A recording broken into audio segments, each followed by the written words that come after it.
Welcome to Steelfest 2024. I am Jerry and this is Rauta, and this time we have a real legendary act here, Blasphemy.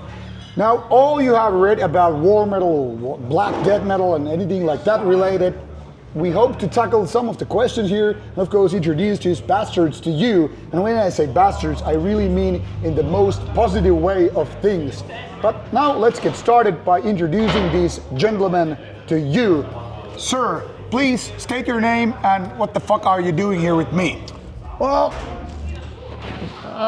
doing an interview, Steelfest 2024. The name Nocturnal Grave Desecrator, Black Winds. What about you, sir? Call of the Storms lead guitar. Yes, that's the story. Everybody should know you by now. Let's start with Blasphemy. You've been there for so many decades. We're not even talking about the years. It blows my mind. And you're still active, kicking ass on stage and all that stuff. Let's take a quick recap. What's going on with Blasphemy these days, apart from live? I mean, lately, throughout the year, we've just been roaming around all over the world. Here, Japan, Brazil, Portugal, Holland, those are just to name some of the best gigs that we've been playing. And of course, Steelfest is always uno numero uno. You're actually quite regular visitors in Finland. You played quite a few gigs here. I mean, yeah, I had a friend here for, a girlfriend here for some years, and so I spent like 4.5, 5 years here, whatever. So yeah, I mean, I've always loved Finland because, I mean, it's one of those cities where you can, shoot out to a gig every weekend pretty much, This is kind of a good home base, part two, in a way. Exactly, not to mention you got bands like Blood Chalice. I mean, what more can you ask for? True black metal powerlifters. Well, that's true. Yeah, that's what I'm talking about. Exactly. Talking to you, sir, you've always been also much like him. How you've been enjoying Finland and touring around past few years actively. Yeah. I only get to play the shows. I don't really get to fucking hang out that much, but I love Finland though. Yeah. So good times. Let's tackle the first major question of the thing. Why there is no new Blasphemy stuff coming out? Because everything you play is old material and all that stuff, and people are wondering if you will be back ever with new songs. That's a very complicated question. I mean, I used to play bass and write some of the music, and the thing was, I would write, say, half a song, or say he would write out. We would get together and we'd write shit up together, but I mean, he's basically the main music writer, or he's written more than me. And I put the bass down many years ago, but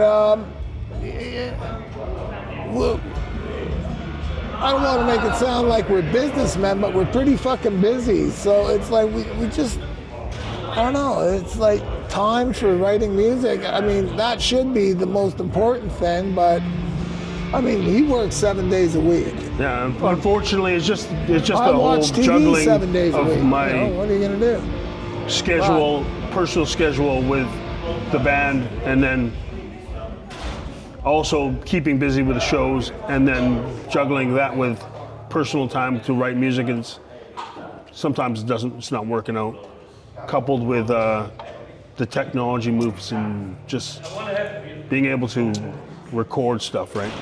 Do you ever feel there's a certain level of pressure in order to create new, say, Blasphemy songs versus what are the expectations? Yeah, there's a pressure, but I mean, I mean, we get that question all the time. So all I can answer it is like, we're gonna have to settle for Blasphemy, Go to Christ, and Death Worship until the day comes before we hit 70 and get a new album out. Now, did you have to? Hopefully, we can do it before we're even 60. Yeah. I mean, that's just a couple years away. You're old school as fuck in that sense. How do you see nowadays world taking the torch of war metal or black death metal scene versus what you started, or kept going on with the Brazilian bands? Wow, I mean, fuck Brazil. Those dudes are our brothers, man. I mean, I'd like to say every country we play, we got a good set of. But Brazil, I mean, those dudes, man, those dudes are old school. Those guys, yeah, I mean, you got bands like Volcano, Mausoleum, Sarcophago, Tormentador, Wolflust, Goat Penis. I mean, man, look, you just can't find much better. I mean, throw Blood Chalice in the mix and a few other good bands like that, and you got it all. You know? But yeah, Brazil, that's home base, one of our home bases. What do we do? But Finland always was too. What about the torch bearers, so to say? Like when you choose to retire, are there certain bands you would say like with Blood Chalice and all, like, hey, you take over, you take care of the scene, the legacy of your own? There's a younger generation here and there, and we just tell them like, hey, just keep this scene going after us, would you? Like, because before us, I mean, we're not the first black metalers. There was bands before us, obviously. You know that. You know your metal. There's bands like Bathory, Sodom's still around. I mean, influences. Those two bands Definitely. are what basically got me going, along with Repulsion. It's probably where the raunchy vocal style comes out of. And then, there's a lot of good bands that were around way before us. So I like to think we're carrying the torch, and for some of them, one day somebody's going to carry the torch for us. But, if the scene ever dies, I got to watch from below or above, wherever I am. Yeah. I'll be very pissed if it's shut down. But are there certain names that you would like to be as the successor of the Blasphemy cult? Successor to you, are there certain bands that you would see that take over after you're done? Oh, like the younger ones? Yeah, like the new generation. Okay, let's start off with Infostus. It's an all-female band from Paraguay. They blast black metal fucking raunchier than half the black metal bands out there. But then, you got Glorification from Paraguay as well. There's a lot of good South American black metal, but most of them are like old as us and older, like mostly old school. But Paraguay's coming up with a lot of good bands. Ekron Cult. Fuck. We're talking some heavy shit. Real heavy shit. Do you think there's a specific reason why, of all the places, I mean, you come from Canada, and Canada is known for other bands like, of course, Conquer, Revenge, kind of picking up after you guys and all that stuff, Death Worship too. But, I mean, there's also strong thing, good things going on in Latin America. Why, of all the places, Canada and Latin America has this connection, if you will? I'll be truthful. Back in the day, the first time I ever went on a vacation was out to Europe. I was like maybe 19, 20. Hopped the train out to Amsterdam, realized, wow, this place, it's okay. Went up to Copenhagen, went through Germany, went up to Norway, and I was going to meet Euronymous from Mayhem. Then I realized, oh fuck, I'm in Sarpsborg. Well, the guy who introduced me to that band lives here. So I got off the train, called him. I said, I'm at your train station. You were always saying when I get here, let's go see Euronymous. Come on down, pack your sack, and let's go. Well, I'll come and get you. So he came down to the train station, grabbed me. We got into the beers for a couple days. He had a lot of friends. Like, he's a pretty well-known guy, John Battalion. Mm-hmm. And I never even heard of Sarcophago at this point. Yeah. He's like, oh, have you heard of this? Have you heard of that? Some shit looked interesting, some shit didn't. Mm-hmm. I looked at some mail. He goes, what? I'm like, holy fuck. This shit looks like it should probably be pretty good. He goes, it is. Throw it on. I go, whoa. He goes, hey man, here's their address, write them. They'd love to hear from you. I'm like, I'm sending them a copy of our music instantly. He goes, what about these guys? You must know them. I'm like, Sarcophago? He goes, no, Sarcophago. I'm like, oh, okay, that sounds better. He's like, you want to hear it? I'm like, most definitely want to hear that. I listened to it. I was like, oh man, this, you can't even make shit like this up, man. It's like Volcano, Bloody Vengeance. I mean, kind of the same style, South American style. Yeah. And so as soon as I got home, I wrote Vorflak and Wagner from Sarcophago, and as fast as mail travels, I imagine, because it only took about 12 days to go there. Altogether, probably 2.5 weeks. And Wagner, especially from Sarcophago, was just blown away. He was just like, you guys are mental, man. This is fucking awesome, blah, blah, blah, blah. I'm like, oh, fuck, thank you, man. That's very impressive. And, you know, I think I had already sent him a shirt with the demo. And this, if I look on my phone, any picture I find of him, he's wearing our shirts. And then just out in Japan, I bump into Igor Cavalera from Sepultura. We started talking, and me and Marcus from Diocletian come walking out of the dressing room. He's like, oh, hey, Jerry, can I get a photo with you? I was like, yeah, sure. I'm like, what's your name? He's like, it's Igor. I'm like, sorry, man, I didn't recognize you without your hair. Like, Yeah, it's quite different. like, yeah, I know, it's been a long time, Jerry. I'm like, by the way, I bought you a Morbid Visions t-shirt, this and that. I'm like, oh, fuck. Thanks a lot, man. So kind of a mutual respect in that sense. Yeah, and so he goes, you know, there was a time back in like 1991, 92, you were talking, we were sitting in this guy from a magazine, they were all sitting in his living room. They had just played the night before, Sepultura. This is way back, you know, when they're like a black /death metal band. And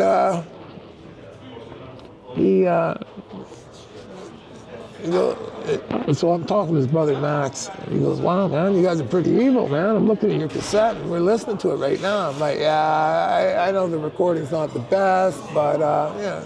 It's like, oh, man, never mind the recording. It's about what you're doing, man. I mean, we already know about you guys because you guys have been supporting Sarcophago. They've been out 2 years before us.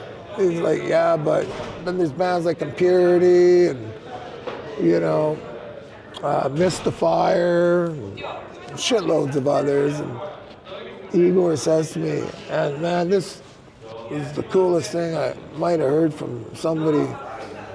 He goes, you know, I never forgot how you supported all those Brazilian bands. Like, it really fucking meant a lot to us. Yeah. I was like, well, I mean, you guys' music all meant a lot to us, so, you know. There's got a great times of camaraderie and brotherhood in a way. Exactly. But there was always, European was a big stronghold for music too, right? I mean, Canada is a massive country, and we just, I mean, sure, we got our bands like Razor, Sacrifice, Slaughter, but then you get to Western Canada, and then that's where the bestial fucking black metal shit-kicking stuff comes out from. Like, you know, Revenge, Blasphemy, Conqueror, stuff like that, Antediluvian. Yeah, look at, the heavy stuff. But, you know, I mean, I love Razor too, don't get me wrong. Yeah, exactly. Yeah. So. Now, the weird question is, have you ever considered whether you choose to play this black and death metal combination, or was it the other way around? Was it the genre choosing you? Oh, no. We pretty much choose it. At least I would like to think so. Would you agree? Where was the genre choosing you, or were you choosing the genre? Like, what is a chosen path in a way? Well, I don't know. There wasn't like the whole thing was there wasn't like really a black metal scene, or there was no death metal scene. It was just we're just starting a band, right? There was like Bathory and But Sodom as for us. as 'cause at time that goes time, on, very we quickly, want it to be a little bit heavier, you know, raunchier. it seems like Not when you're in better, that just time, raunchier. it's a long time, but it's very, you know, in hindsight, it's very quickly. There's death metal music and black metal music, and now there's segmented scenes, right? Yeah. I don't know It's about very, that. very compartmentalized. I Yeah, would and say. then that's when we were given this area, right? You know, so it's. I mean, we living weren't that real always time nice is- guys either. I mean, you know, tried to be, you know. But yeah, I mean, he's right. I mean, we learned from Venom, Onslaught, Power from Hell. Too bad they shit the bed right after that album. I mean, I like their old punk rock stuff, but I never found out about that until just like maybe 10, 15 years ago. But yeah, we used to listen to Repulsion, me and this guy and a couple others. I mean, we had like some heavy bands, but not like full-blown black metal. Like, you know, we used to order stuff from the Record Vault. It was this place in San Francisco, a record store, and they had everything there. I mean, that's where the demos from Death came out of. I mean, I know you're gonna be like, Death? Well, those guys are kind of mellow compared to you. Well, if you listen to their demos, that's a different ball game. But then we got a hold of Repulsion, and we were like, whoa, that's the type of vocal style I'm going after. Between that, Sodom, Repulsion, Bathory. yeah, Bathory, Repulsion. It's hard to pick. It's hard to pick these bands out of our So sound, but Exactly. Exactly. Yeah, so it's- eventually, but you there's a come lot up of with your focus own on style. not really This guy- sounding like other yeah. bands too, right? Yeah. Where you may not recognize that so much now because there's so many people kind of derivative of us, right? But Yeah. at the time, it's kind of very different, right? Yeah. Now, obviously, one of the major questions is like, you guys were the founding fathers of powerlifting skinhead thing. So instead of having whipping hair, that's the thing. give me a second. Yeah. Instead of being the skinny it out, kids bang it with out. lengthy hair Do it, and like do it. being the 60-kilo guys, you decided to go like, let's bulk, let's get big, let's shave the hair. Yeah. So you kind of defined the whole fucking thing. But what gave you the idea as opposed to? That's just where I was living, right? It's just, we grew up in East Vancouver, and it was either you were a biker, a greaseball, or if you were a skinhead, you better be pretty fucking big, you better be tattooed up and ready to brawl. Yeah. And we were like, well, this whole black metal thing's all about long hair and being skinny. And that's not what we're about. So we're gonna Recruit have to up. go original. So next thing you know, well, we were already in the gym and stuff, but a good friend of ours was Mr. Canada 3 times in a row, so we had access to all the steroids in the world. Yeah, And, you know, we were gonna, I mean, I'm a skinny old man. I'm almost a senior citizen, all right?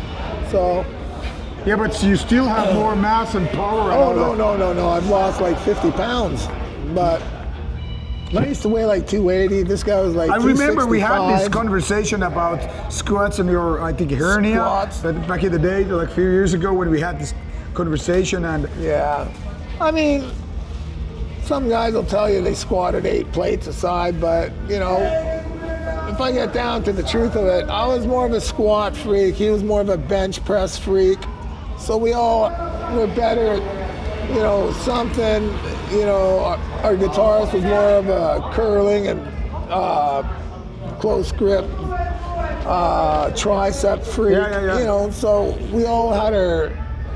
Yeah, Strengths. it got to the point I had to have triangle sewed into my pants because pants wouldn't fit a 34-inch leg, right? nice. Yeah, nice, exactly. Yeah, so, you know, but with a bit of help from Trembolone, Sustanon 250, Sippin' 8, fucking Masteron, Anabar, you know, all the good stuff, right? Yeah. Like, you know, that stuff.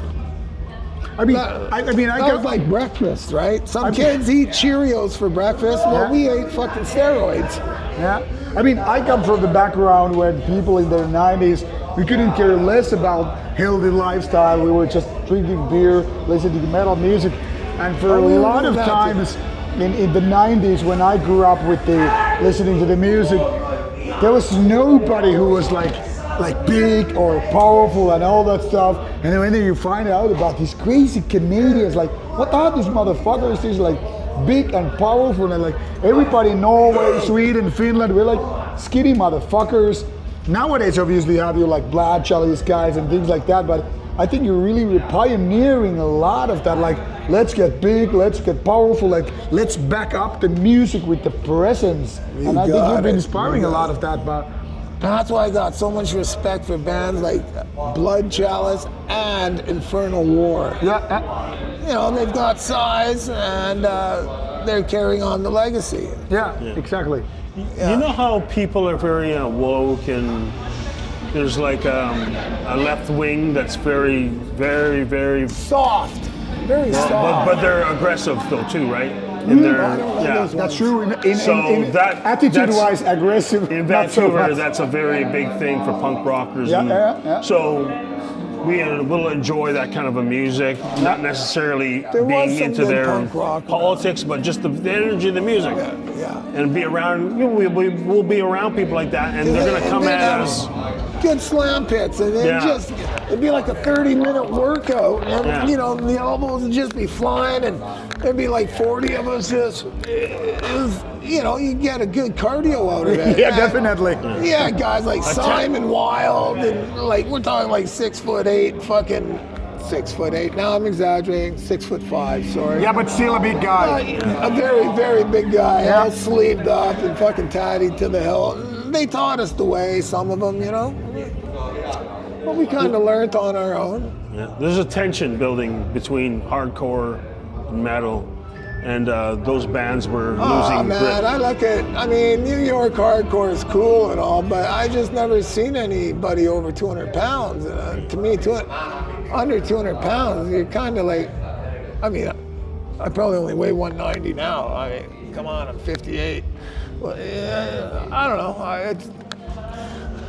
That also means I should pack some meat because I'm like way less than 225 nowadays. I think aren't you one of the Blood Chalice guys? No. I know I've they're seen friends. you do an interview with them, bro. Yeah, exactly. Yeah, those guys. That at my home awesome gym guys. we did some deadlifts between the sets and all the shit. But yeah, Wait, want your bag? There was a growing tension in Vancouver. I could have landed on the camera.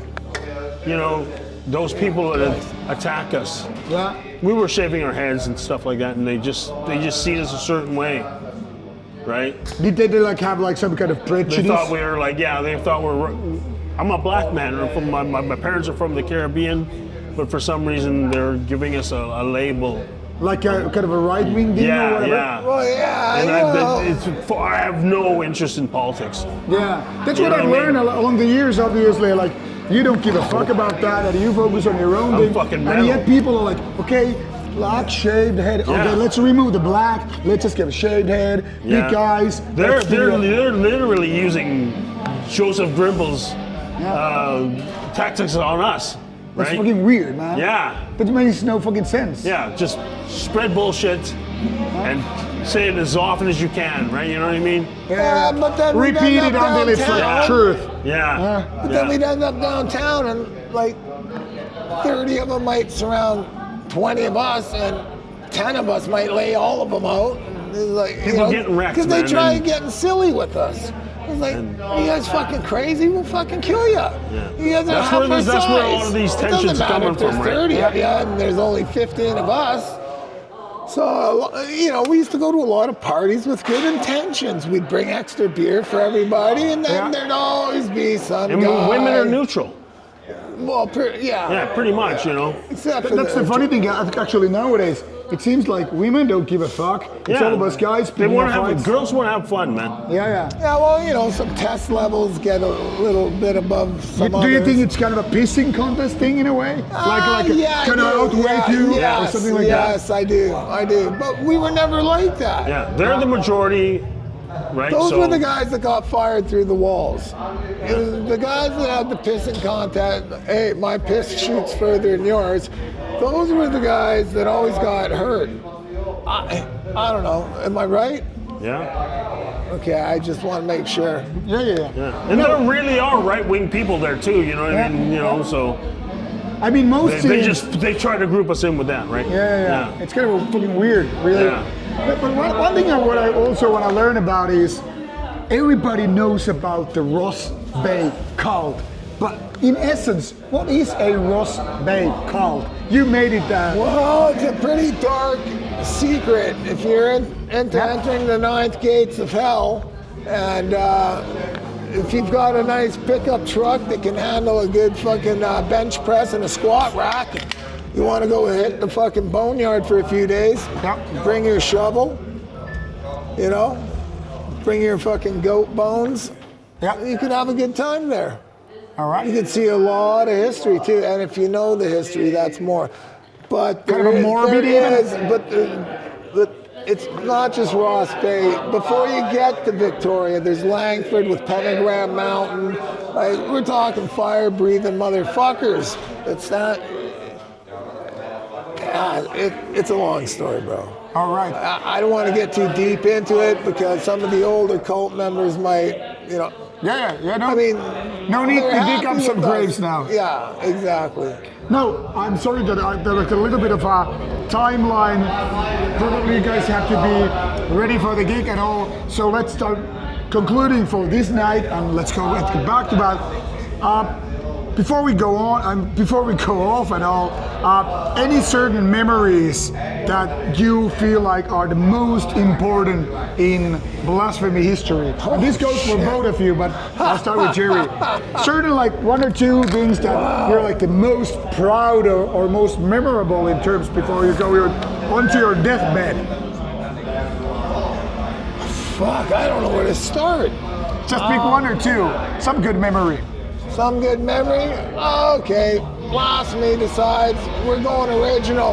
Let's shave our heads. Ring! Let's get some juice. Let's hit the gym. Let's get back to fucking band practice. Yeah. That's the fucking circuit, 4 or 5 days a week. Well, that's So that was a good memory for me. yeah, definitely. I'm not gonna say going around and having people trying to scare us and us beating them up, you know, was a great memory. It was just like, I felt sorry for them because you don't know if they were, a couple of them could have died here and there and probably did. I mean, not like, I don't know. I'm just. Well, let's leave it that. What about you, sir? Any good? I mean, I want to raise the bar as high as I can for you. Literally raise the bar. Okay, Yes, yes. I'm more of just a jamming and fucking partying guy. Yeah. Any certain memory Maybe that nowadays, you should have met this any guy certain 3 years memory back. or place or event that is like this is something that I want to take to my deathbed? Yeah, I don't know. That's kind of a tough one, man. Really. I know it's kind of a tough question, but something that if you had like I don't know, a kid or grandkid or cousin or something like, you know, one thing I want to tell you before I die about this one trip, what would it be? Ooh. Hey, California. Did you say a trip? It can be a trip. Yeah. Oh, that type of trip. I got nothing, man. All right, it's To be fine. honest. It's fine. Okay, let's then go this way. Any records? Any like? I want to say hello to this motherfucker for helping us out throughout the years, or anything certain you want to say to the audience about your career in Blasphemy? I want to thank for the fucking endless God fucking bless support. war. You know, it's been a fucking tough wait, for me. That's like Satan not a lot of fucking albums, tonight. right? Holy God, die. So, die hard, man. All right. Blessed to be in Finland. What about you? What kind of final words you have to say to the Thanks audience to and Rauta friends? for fucking a good interview. Thank you, man. Yeah, man. Fuck, I've watched your interviews. All right, guys. We're happy to be in Finland as always. Me too, and I hope that we get another chance for talking with maybe less of a deadline in the future. This is Blasphemy, guys, to get the music, and I would urge you guys right there, read the fucking interviews, dig deep into these guys' world. They are fantastic inspiration for a lot of people like me, powerlifting, metal, and beyond. Be inspired, be influenced, and check out some good music. And when you get the chance, go to see guys live. They won't be here for another eternity, but still, while they're around, go do your homework and enjoy. This is Steelfest 2024. Jerry, Joe, Let's get it on. Keep it ugly. hails and dice. Hail Satan. Thank you so much. Thank you. Okay. That was I great. wouldn't have stopped it right there, but it seems like one of the crew members as well. Like, I see them. Okay, they're taking. Let's take a quick photo before you go. So when this interview goes out, I will post it on the Instagram site. It's like